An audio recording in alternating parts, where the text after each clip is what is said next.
Alliances between groups working together towards common goals becomes our strength. Today's panel members are an example of what can be accomplished through collaboration. They will share with us their work on behalf of the decommissioning of Vermont Yankee Nuclear Power Plant, what is happening currently, how these circumstances came to be, and what actions we can take to replace Vermont Yankee and shut it down. I'm going to introduce all members. First of all is Deb Katz in the middle. She's a social worker and the executive director of Citizens Awareness Network and a longtime citizen activist. She created a successful campaign to replace Vermont Yankee through the democratic process. And of her many accomplishments, she received the Giraffe Award for sticking her neck out on behalf of nuclear reactors in 2000.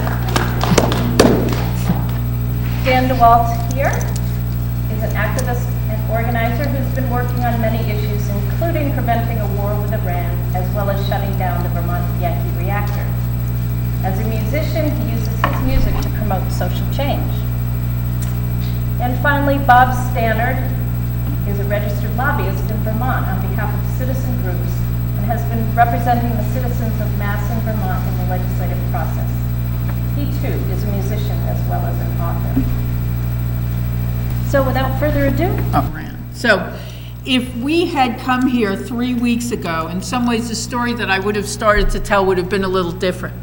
It would have been about how citizen action, in fact, forced a major nuclear corporation to close down. But in fact, what happened 3 weeks ago was that there was a decision by federal Judge Murtha which allowed Vermont Yankee basically to continue to operate and basically took the stance that the state of Vermont had entered into a conspiracy to actually force Vermont Yankee to close on the basis of safety, but never using the word safety. This decision may in fact be appealed, but it sort of changes the framework of how we look at this. What I do want to go back to is the work that Citizens Awareness Network and other groups did in terms of deciding how to work on this issue, which was radically different than the way many nuclear groups had worked before. So I'm going to start with that, and then we can I will say where we are by the end of this tale in terms of the potential for us to still win in this, because I think winning is still more than doable, but it's just a longer haul than what we envisioned. So somewhere around 2005, 2004, I'll just say Citizens Awareness Network has been opposing nuclear power for over 20 years at this point. We started in terms of fighting the Yankee Row reactor, and in fact, we're instrumental in the closure of Yankee Row, the Connecticut Yankee reactor, and the Millstone Unit reactor in Connecticut. And in the process of this, in a certain way, we just started as ordinary citizens. I live 4.5 miles from Yankee Row, 16 miles from Vermont Yankee. So the issues of how these reactors affect me and my family and my community are real and immediate. It isn't some idea that I'm fighting about. It isn't some notion. In fact, the last thing I wanted to do was to be an anti-nuclear organizer. I was very happy drinking tequila and having a good time, but it wasn't to last. Well, I still have a good time and drink tequila, but it is in a different focus. So we actually won lawsuits against the Nuclear Regulatory Commission in terms of the cleanup of the Yankee Row reactor, in terms of it being illegal. We won lawsuits against Boston Edison and other nuclear corporations. We've been involved in this process a long time, and one of the things that we had decided somewhere around the time that Vermont Yankee was going to attempt to get to be relicensed by the NRC, that it was useless to deal with the federal government in terms of getting any ability to change what was happening in terms of nuclear issues. that there was no satisfaction available. And the question was it possible on a state level, which had not happened before, on a state level to actually work on this issue in a very different way, on an issue of states' rights and whether a state had the ability to determine its energy future, not on the basis of safety, but on the basis of economics, on the basis of making choices for sustainable energy, on the basis of systemic mismanagement, trustworthiness, a lot of issues that had nothing to do with safety. And in part, we felt that New England and the Northeast was ripe for this, actually, because of 9/11. And the reason that was because after 9/11, actually, the National Governors Association came out and said that the fuel pools at nuclear reactors were basically pre-deployed weapons of mass destruction. This is the National Governors Council. This isn't Citizens Awareness Network. And many states, including Vermont, Massachusetts, New York, of course, a lot of states that were affected by 9/11 petitioned the Congress to protect these vulnerable sites. And we could talk about that in light of Fukushima and what happened with the meltdown of the fuel pools and the core meltdowns at reactors there. But this was the issue. And what did the federal government do? Could anyone guess? Nothing. And in fact, what they took it as was a public relations campaign to just try to get everyone to believe that it was safe, which we had experienced many times before, so that they wouldn't talk about the fuel pools. They only talked about planes going into containment and how robust the structures were, and just a bunch of, scientific gobbledygook to undermine citizens and their very righteous concerns about safety. So states were ripe to actually look at issues that in some ways they hadn't thought about before. And we actually held a summit with other groups in northern Vermont in 2006 over the winter about how we could work on this issue. And we decided to work with legislators to get what became Act 160 passed, which was a law that empowered the Vermont legislature to decide whether Vermont Yankee could get what is called in Vermont a certificate of public good. See, separate from the NRC saying it's safe enough to operate, you have to, in the state of Vermont, get a certificate that says your operation is in the public good of this state. We wrote the law in such a way, because Governor Douglas was a Republican who was very much in favor of Vermont Yankee and anything bad. We wrote it in a way where they had to give an affirmative vote to support Vermont Yankee. If there was no affirmative vote, it couldn't go to the governor and it couldn't get vetoed. So we made the bill veto-proof. And we saw short-circuit in a certain way the Public Service Board, that the Public Service Board, which decides whether corporations can get a certificate of public good, would not be able to issue that unless basically the legislators said that they could go forward with the case. This was a way to actually make democracy work. And what we did then, because this was in 2006, it passed almost unanimously, Republicans and Democrats alike. Governor Douglas signed it, and of course this was partly the hubris of Entergy and Douglas, that they of course were going to win. And in fact, Bob will tell you, when we first went to Bob, he said we had a 3% chance of winning.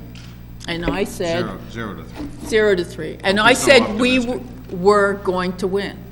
But what we did was then actual grassroots organizing. We figured out the districts, how many districts we needed to move in Vermont, how many legislators we needed to move in Vermont to actually get the vote we needed. And we began a campaign that went on for 4 years, door-to-door knocking, phone banking, CAN, Vermont PIRG,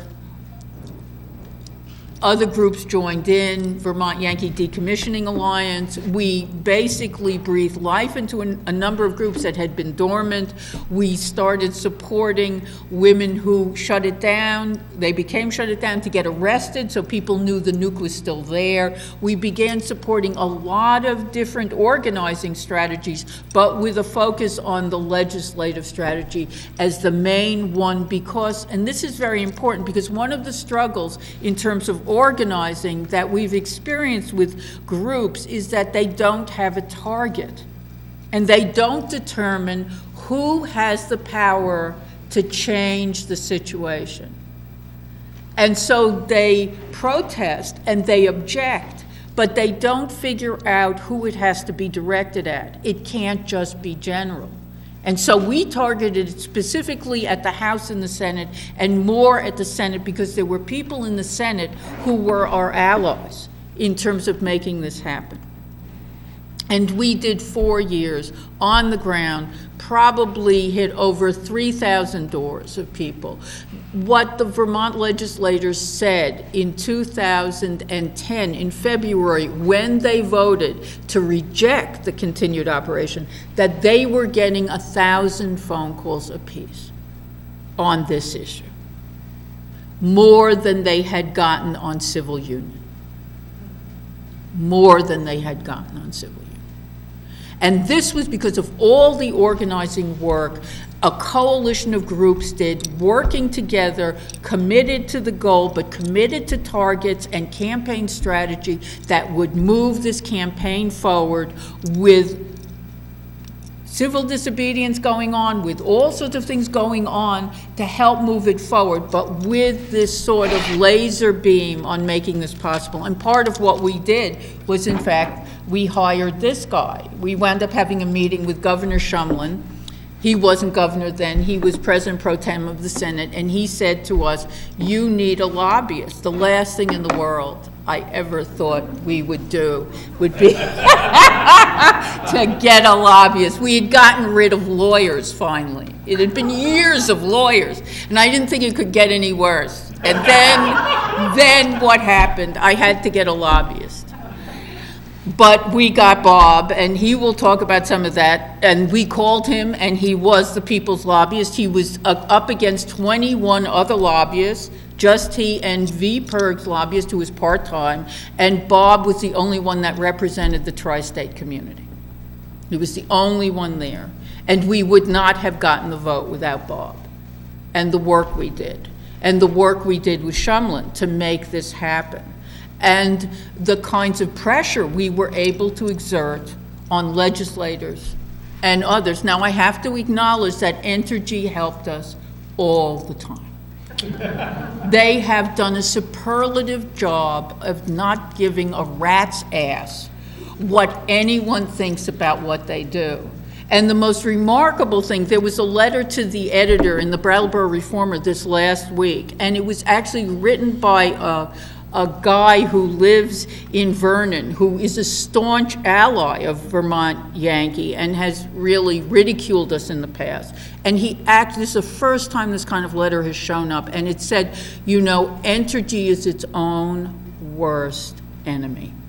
It's refusing to, in fact, well, it took time, but even he woke up, and this is what you work for. I mean, he said they are their own worst enemy in terms of charging the $4 million on the lawsuit, not wanting to check for tritium. They are their own worst enemy in terms of moving forward. And this is the arrogance and the hubris of this corporation that has given us the tower collapse, the tritium leaks, an endless assortment of leaks and lies under oath that have just riddled this corporation and led to it really being called a rogue corporation. So I'm almost there. Am I out of time? Okay, I'm almost going, so that in this context, what is very important is holding on to the notion of how this organizing took place and what we did. and how it happened and the kind of work we're going to need to continue to do. Because the reality is, with Murtha's decision, we are now in a trench war with Vermont Yankee. We are in a trench war in which what we utilized in the past, some of which we'll utilize again in terms of the legislature and making them miserable, but it is still the state of Vermont who must be supported. And I want to acknowledge that because there is no other state in the country that has acted in such a bold and courageous way. There is no state that has taken on a nuclear corporation this way. No legislature that has done this, and potentially no public service board that has done it.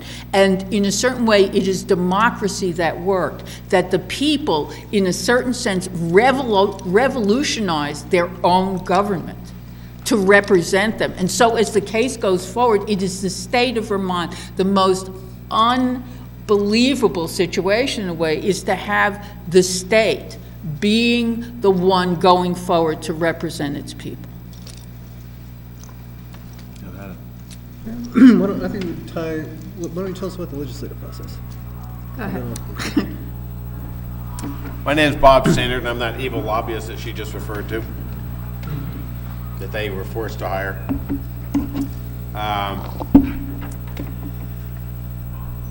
Deb's right. We met in August of '07. Amazing. Yes. And Who would have thought? who would have thought? I agreed to meet with Deb and a couple of other CAN board members as a favor to a colleague of mine with whom I worked on genetically modified food issues. I just really thought that the idea of closing down a nuclear power plant was really a long shot, far-fetched. Couldn't happen in a million years. A week after the meeting in Manchester with Deb Katz and others, they sent me a photograph of the picture of the collapsing cooling towers. And I was just appalled, as every American should be appalled, that a corporation would defer maintenance to the degree that they would allow their plant to fall down. I had had a nice little job at this point in time. I went down and said to my wife, I'm quitting my job and going back into lobbying because this is something I need to do for generations that are coming up behind me. This is a really bad company. It's a really old plant run by a really bad company, and it's a bad situation.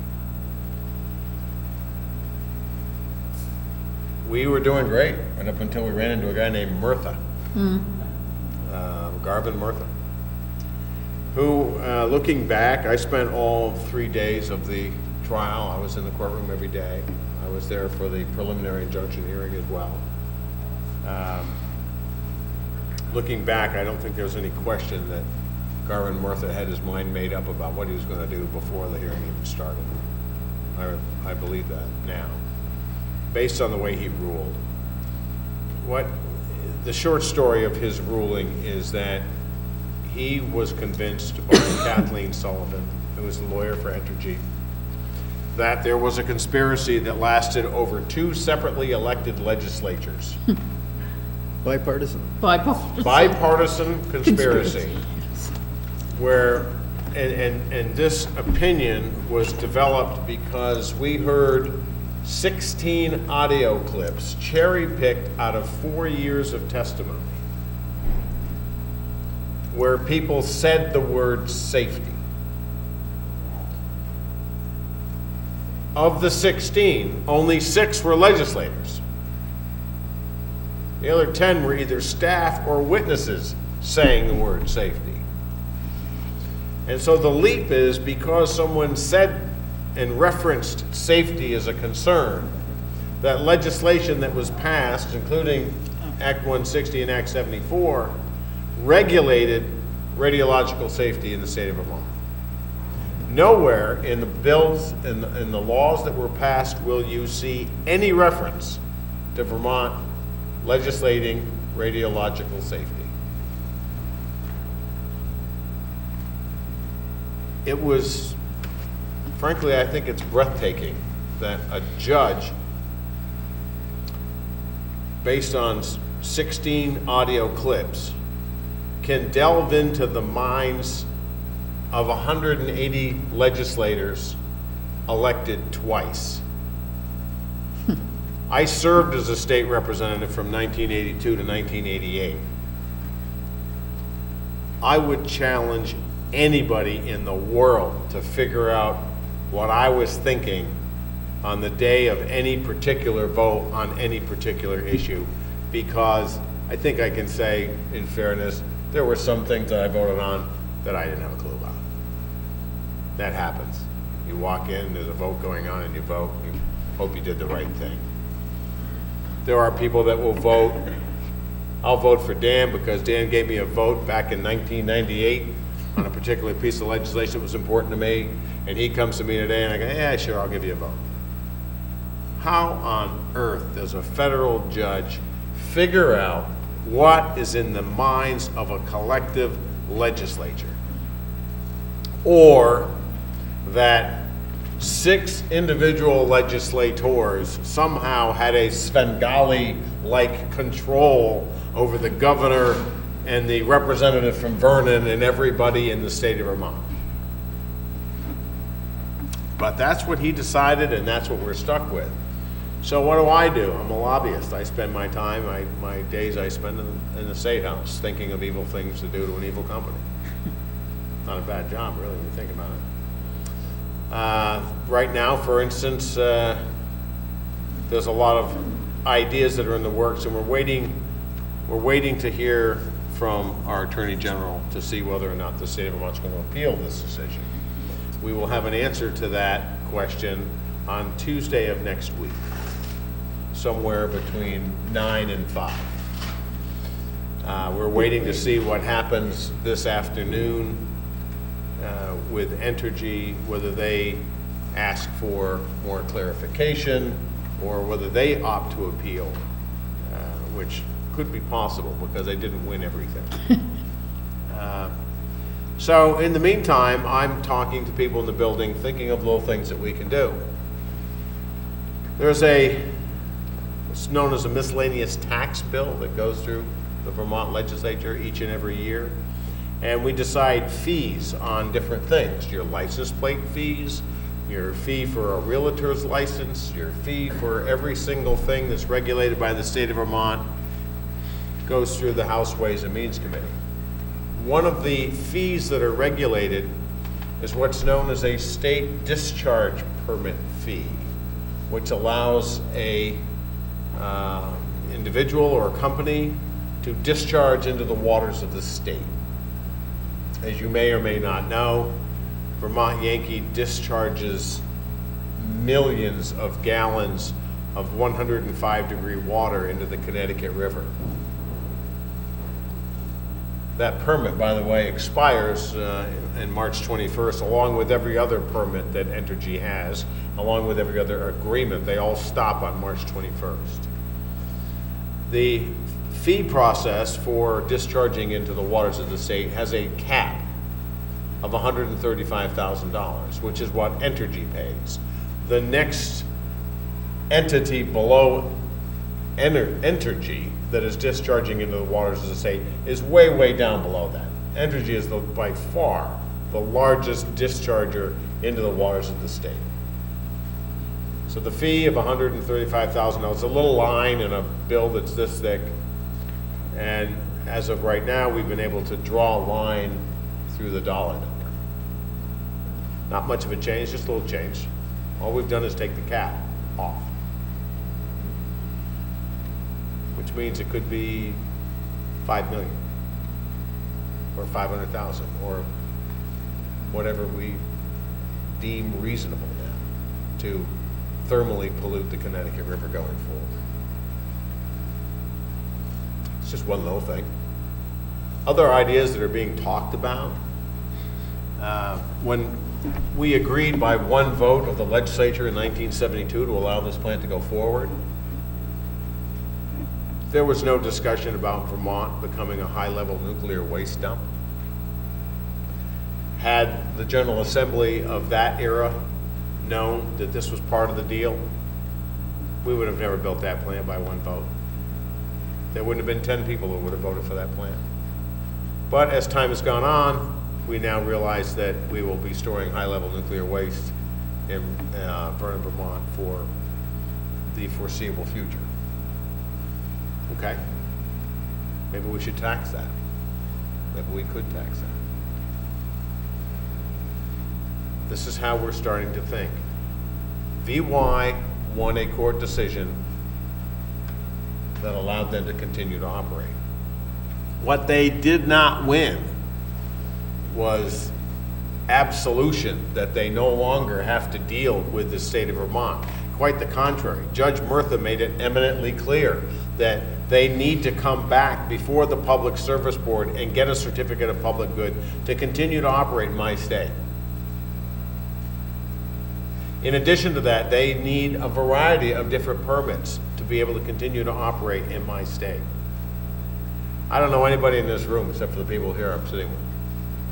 But I'm going to go out on a limb and guess that if you've lied to me, if you're suing me, if you're now suing me for legal fees, if you come over and poke me in my other eye, that you're not going to be really excited about going forward and doing business with me in a very cooperative way. I could be wrong about that. People have said to me for many years, you know, Vermont's got that real anti-business attitude about it. You've got a real perception up there that you're anti-business. Well, we're really not anti-business, but we're going to really be anti-business as far as this nuclear plant goes and as far as this company goes. Because of how we've been treated. We've been lied to. That was it. What turned the tide in the Vermont legislature is hard, and Kathleen Sullivan is a brilliant lawyer, don't get me wrong. She's the best. And she was able to convince a federal judge that a conspiracy existed. When Entergy's own employee, a man named Kurt Hebert, he was former head of FERC, and they brought him in to clean up the mess after they lied to us on the pipes that they said never existed. They did not have underground pipes, so they couldn't possibly have the same situation that is existing at Oyster Creek. It would not happen at Vernon. Happened. So they bring in Kurt Hebert to clean this mess up. And in his video deposition that lasted almost a half an hour, he made it eminently clear that the legislature was not voting on February 24th by a 26-4 vote. They were not voting on safety. They were voting because they did not trust a corporation that lied to them under oath in front of the Public Service Board, number one, and number two, tried to take our plant and 5 other ancient leaking nuclear power plants and stuff them into a limited liability corporation known as a Nexus, which was nothing but a shell game, where Jay Thayer, who was a person who did testify under oath and misled the Public Service Board, began his presentation in the Senate Finance Committee by saying it's unfortunate that the letters LLC stand for a limited liability corporation because it leaves the impression that what we're trying to do is limit our liability. To which every senator sitting at that panel did not speak, but said in their minds, "You are effing kidding me." That's exactly the kind of people we are dealing with.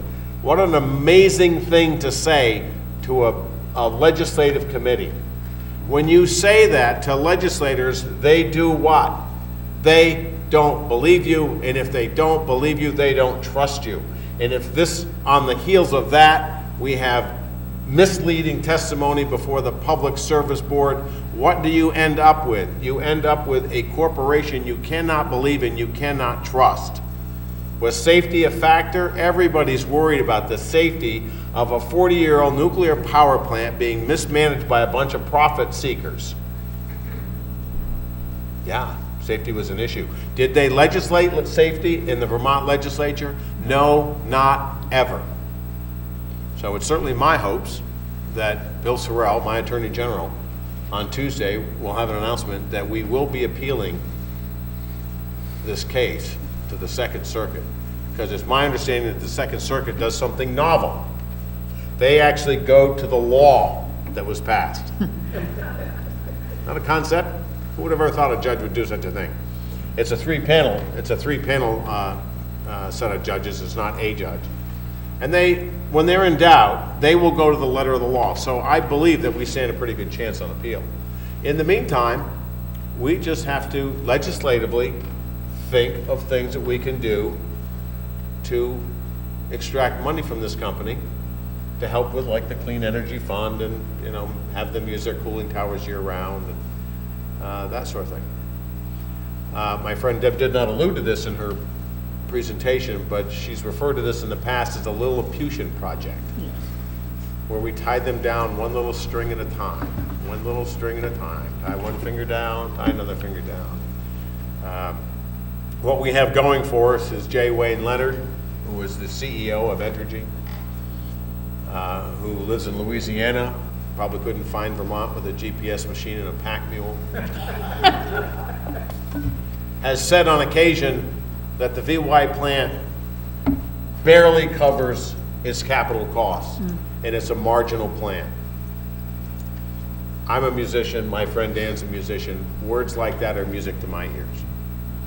I have to find a way to make the plant slightly less marginal. That's all. Pretty simple job, really. Has some complicated facets to it. But that's what I do, and I'm going to turn it over to Dan. I'm going to be happy to answer any questions you might have afterwards. Great.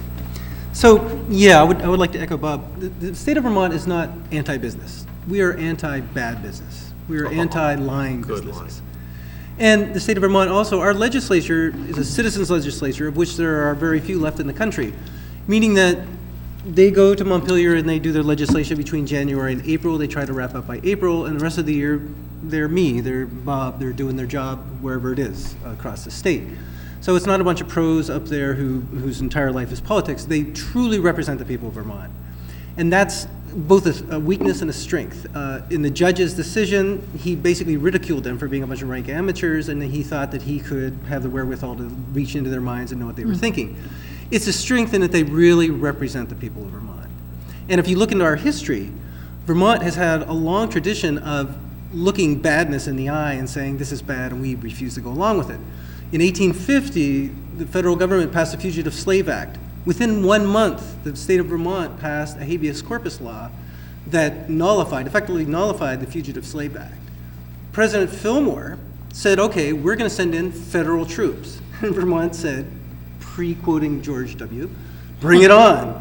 And the federal government did not. They didn't bring in their troops. And guess what? If you were a fugitive slave and you were in Vermont, you were not subject to persecution. In fact, quite often you were able to get through and get to Canada.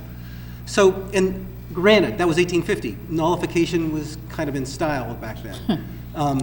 You know, in 2012, I don't think at this particular moment, the Vermont legislature is really prepared to say we're going to surround the plant with the National Guard until it shuts down, or you know we're going to defy the federal government directly. They are working the courts avenue, they're working the legislative avenue that Bob's talking about, and at the moment that's probably all they can do. And the public service. And the Public Service Board, of which we really don't know. Nobody's really quite willing to just let it be up to the Public Service Board entirely.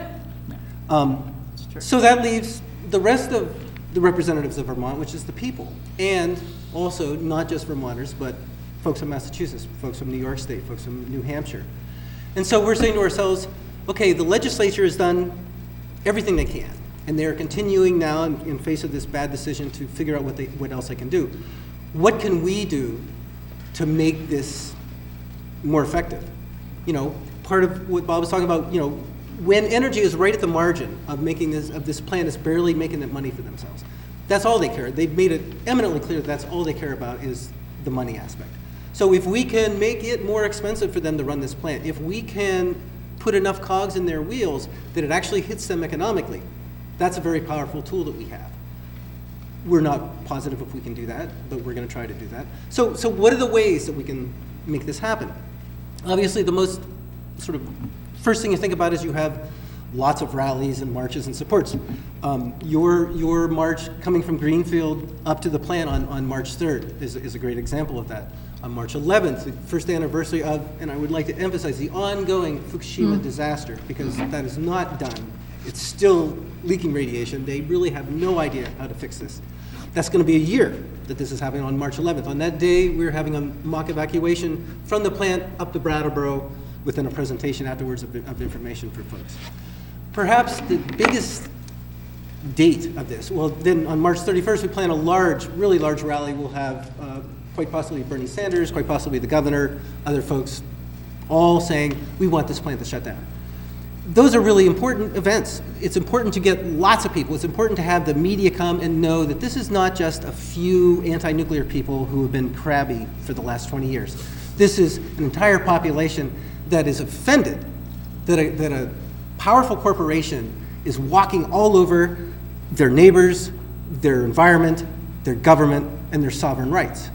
So that's an aspect of it. But we also feel that we need to up the ante. Now, we have actually, if I'm not mistaken, isn't Hattie Nestle in this room? Or am I? No, I'm sorry.